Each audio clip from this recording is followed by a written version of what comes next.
Tulad mo baliling ay isang mutya,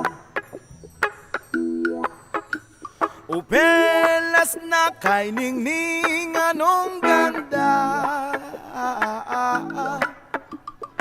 Tulad mo'y bituin sa kalangitan, tulad mo ay gintong kumikinang.